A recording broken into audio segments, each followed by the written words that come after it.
Hello, അസ്സാമു അലൈക്കും, welcome back. എന്താണ് എല്ലാവരുടെയും വിശേഷങ്ങളൊക്കെ? എല്ലാവരും സുഖമായിട്ടിരിക്കുന്നു എന്ന് വിചാരിക്കുന്നു. അൽഹംദുലില്ലാ, നമുക്കെല്ലാവർക്കും ഇവിടെ സുഖം തന്നെയാണ് കേട്ടോ. ഇന്നിപ്പോൾ ഇതാ ഒരു കുഞ്ഞു വ്ളോഗായിട്ടാണ് വന്നിട്ടുള്ളത്. അപ്പോൾ എല്ലാവരെയും വീഡിയോ ഫുള്ളായിട്ട് കാണാൻ വേണ്ടിയിട്ട് നോക്കുക. കണ്ടിഷ്ടമാണെങ്കിൽ ലൈക്കും കമൻറ്റും തരാൻ മറക്കരുത് കേട്ടോ. അപ്പോൾ ഇതാ മക്കൾക്ക് വെക്കേഷനൊക്കെ കഴിഞ്ഞിട്ട് സ്കൂൾ തുറന്നിട്ടുണ്ട്. 15 ദിവസമാണ് കേട്ടോ ലീവ് ഉണ്ടായിരുന്നത്. ആ ഒരു 15 ദിവസം എങ്ങനെയാണ് പോയതെന്ന് അറിയില്ല കേട്ടോ. ഇപ്പം നോമ്പന്നെ ഏകദേശം കഴിയാനായില്ലേ. എന്തൊരു പെട്ടെന്നല്ലേ ദിവസങ്ങളും സമയങ്ങളും വർഷങ്ങളും പോയോണ്ടിരിക്കുന്നത്. അപ്പോൾ ഏതായാലും ഇതാ സ്കൂളിൽ നിന്ന് ആദ്യമായിട്ടാണ് പുതിയ ക്ലാസ്സിലേക്ക് പോണത്. അപ്പോൾ ഇന്ന് 1:30 വരെ തന്നെ ക്ലാസ് ഉണ്ട് കേട്ടോ. അത് കഴിഞ്ഞിട്ട് ഒരു വിടുള്ളൂ. അങ്ങനെ ഓരോ സ്കൂൾ പോക്കൊക്കെ കഴിഞ്ഞതിൻ്റെ ശേഷം ക്ലീനിങ്ങും കാര്യങ്ങളൊക്കെ കഴിഞ്ഞ് പിന്നെ നിസ്കാരമൊക്കെ കഴിഞ്ഞ് മക്കളൊക്കെ വന്നതിൻ്റെ ശേഷമാണ് കേട്ടോ ഞാൻ കിച്ചണിലേക്ക് വരുന്നത്. 2 സ്കൂളിൽ പോയപ്പം ജോയ്മോൻ ഒറ്റക്കായല്ലോ. അപ്പോൾ ഓൻ്റെ കൂടെ കളിക്കാൻ ആരുമില്ലാഞ്ഞപ്പം ഇന്നവിടെ ഇങ്ങനെ പിടിച്ച് ഇരുത്തിക്കേനി കേട്ടോ ഓൻ്റെ കൂടെ കളിക്കാൻ വേണ്ടിയിട്ട്. പിന്നെ ഓര് വന്നപ്പം ഓനാളായല്ലോ കളിക്കാൻ. അങ്ങനെ ഇതാ ഞാൻ കിച്ചണിലേക്ക് വന്നതാ. ഇന്നിതാ മട്ടൻ കറിയും പുട്ടും കട്ട്ലേറ്റും ആണ് കേട്ടോ ഉണ്ടാക്കുന്നത്. അപ്പോൾ ഞാൻ മട്ടനൊന്നും കൂട്ടാത്തതുകൊണ്ട് തന്നെ ഇന്നലത്തെ കറി ബാക്കിയുണ്ട് കേട്ടോ ഫ്രിഡ്ജിൽ. അപ്പോൾ അത് വെച്ചിട്ട് അഡ്ജസ്റ്റ് ചെയ്യാമെന്ന് വിചാരിച്ച്. അപ്പോൾ എനിക്ക് മാത്രമാകുമ്പോൾ എനിക്ക് വേറെ കറിയൊക്കെ ഉണ്ടാക്കാൻ മടിയാവും കേട്ടോ. അപ്പോൾ ഉള്ളത് വെച്ചിട്ട് അഡ്ജസ്റ്റ് ചെയ്യാണ് ചെയ്യൽ. എല്ലാവരും അങ്ങനെയൊക്കെ തന്നെ ആവൂലേ. അപ്പോൾ ഏതായാലും കറി ഉണ്ടാക്കലൊക്കെ അവിടെ ഇങ്ങനെ നടന്നുകൊണ്ടിരിക്കുന്നുണ്ട് കേട്ടോ. പിന്നെ എന്താണ് ഇപ്പം നിങ്ങളൊക്കെ വിശേഷങ്ങൾ? എല്ലാവരും നോമ്പ് കാര്യങ്ങളൊക്കെ റാഹത്തല്ലേ? പിന്നെ പെരുന്നാളൊക്കെ ആയി തുടങ്ങിയല്ലോ അല്ലേ? എല്ലാവരും ഡ്രസ്സ് എടുക്കലൊക്കെ കഴിഞ്ഞോ? പിന്നെ എനിക്ക് നിങ്ങളോട് ഒരു കാര്യം പറയാനുള്ളത് എന്താ വെച്ചാൽ, നിങ്ങളെല്ലാവരും വീഡിയോസും സ്റ്റാറ്റസൊക്കെ കണ്ടിട്ടുണ്ടാവും. എന്നാലും ഞാൻ എൻ്റെ ഒരു ഇതിന് വേണ്ടിയിട്ട് പറയാണ് കേട്ടോ.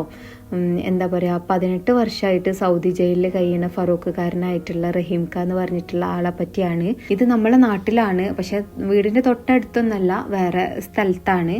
ഞാൻ ശരിക്കും ഫറൂഖ് ചുങ്കത്താണ് കേട്ടോ എൻ്റെ വീട്. അപ്പോൾ ആ ഒരു സൈഡ് അറിയുന്നവർക്കൊക്കെ അറിയാം എവിടെയായിട്ട് വരും എന്നുള്ളത്. അങ്ങനെ ഈ ഒരു വീഡിയോ ഞാൻ കണ്ടപ്പോൾ എനിക്ക് ഭയങ്കരമായിട്ട് സങ്കടം തോന്നി കേട്ടോ. അമ്മൻ്റെ കരച്ചിൽ കേട്ടപ്പോഴാണ് ഭയങ്കരമായിട്ട് സങ്കടം വന്നത്. പിന്നെ നമ്മളെ കൊണ്ട് പറ്റുന്ന രീതിയിൽ 10 ആയാലും 100 ആയാലും ആ ഒരു അക്കൗണ്ടിക്ക് നമ്മൾ അയച്ചു കൊടുത്താൽ അത് അവർക്ക് ഭയങ്കര സഹായമാവും കേട്ടോ. പിന്നെ വീഡിയോ കാണുന്നവരിൽ പൈസ അയച്ചു കൊടുത്തവരൊക്കെ ഉണ്ടാവും. ഞാൻ ഇങ്ങനെ അറിയാത്തവരോടാണ് കേട്ടോ പറയണത്. ചില ആൾക്കാർ അറിഞ്ഞിട്ട് ഉണ്ടാവില്ല. അപ്പോൾ ഈ വീഡിയോ കാണുന്ന 10 ആൾക്കാരായാലും 100 ആൾക്കാരായാലും കുറച്ച് പൈസ അയച്ചു കൊടുക്കുമ്പോൾ അത്രയും പൈസ ആവൂലേ എന്ന് വിചാരിച്ചിട്ടാണ് കേട്ടോ ഞാൻ ഇങ്ങനെ ഈ ഒരു വീഡിയോയിൽ ഇത് പറയാനുള്ള കാരണം. ഇൻഷാ അല്ലാഹ് പെട്ടെന്ന് തന്നെ അവരെ പുറത്തിറക്കാൻ വേണ്ടിയിട്ട് പറ്റട്ടെ അല്ലേ.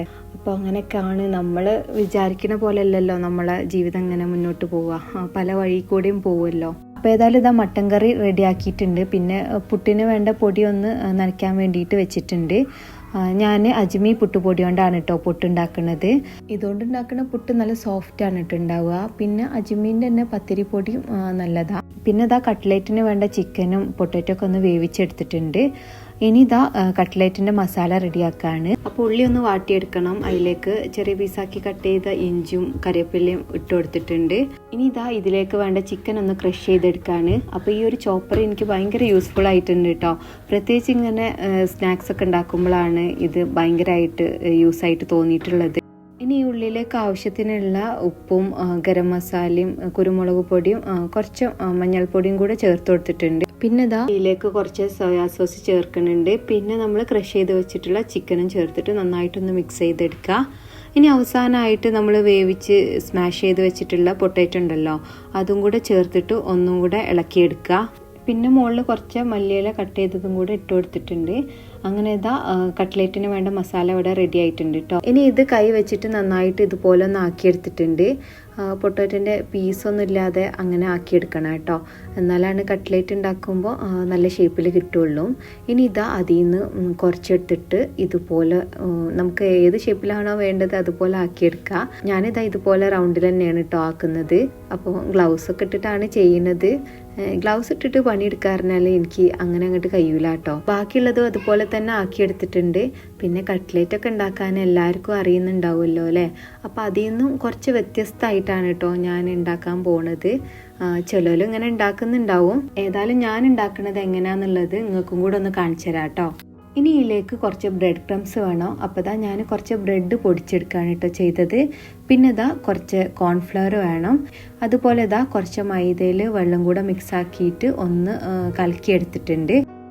നമ്മൾ സാധാരണ കട്ട്ലേറ്റ് ഒക്കെ ഉണ്ടാക്കുമ്പോൾ എഗ്ഗിൽ മുക്കിയിട്ട് പിന്നെ ബ്രെഡ് ക്രംസിൽ കോട്ട് ചെയ്തെടുക്കലല്ലേ ചെയ്യുക. ഇവിടെ ഇപ്പോൾ എന്താ ചെയ്യാൻ പോകുന്നത് വെച്ചാൽ ആദ്യം തന്നെ കട്ട്ലേറ്റ് കോൺഫ്ലവറിൽ ഒന്ന് കവർ ചെയ്തെടുക്കുക.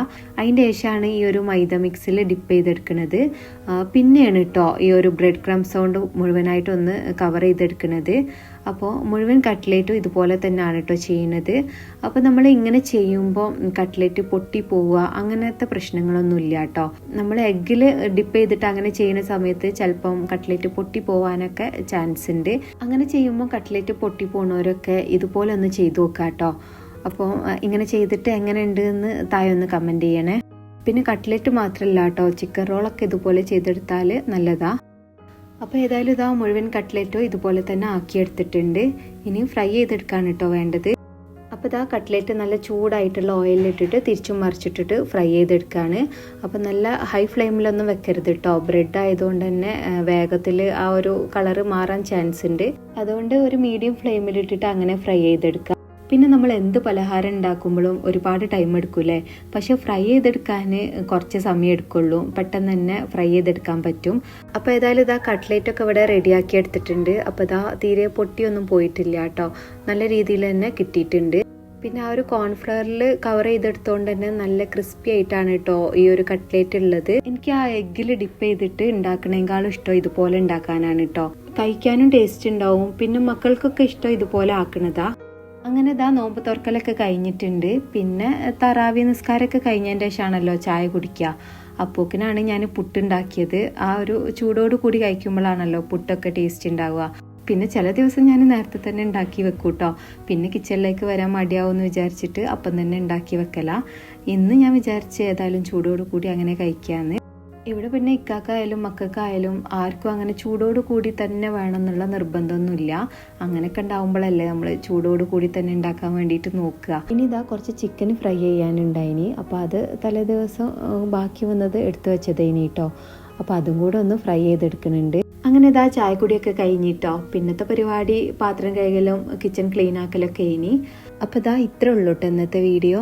അപ്പോൾ എല്ലാവർക്കും ഈ ഒരു വീഡിയോ ഇഷ്ടമായിട്ടുണ്ടാവുമെന്ന് വിചാരിക്കുന്നു. ഇഷ്ടമായിട്ടുണ്ടെങ്കിൽ ലൈക്ക് ചെയ്യാനും കമൻറ്റ് ചെയ്യാനും മറക്കരുത്. ഇനി പുതുതായിട്ട് ആരെങ്കിലും വീഡിയോസ് കാണുന്നവരുണ്ടെങ്കിൽ നിങ്ങൾക്ക് വീഡിയോസും ചാനലൊക്കെ ഇഷ്ടമാവുകയാണെന്നുണ്ടെങ്കിൽ ചാനലൊന്ന് സബ്സ്ക്രൈബ് ചെയ്ത് സപ്പോർട്ട് ചെയ്യുക. പ്രീവിയസ് വീഡിയോസൊക്കെ കാണാൻ വേണ്ടിയിട്ട് നോക്കുക. ഇനി അടുത്ത നല്ലൊരു വീഡിയോ ആയിട്ട് വീണ്ടും കാണാം. Thank you. ബൈ.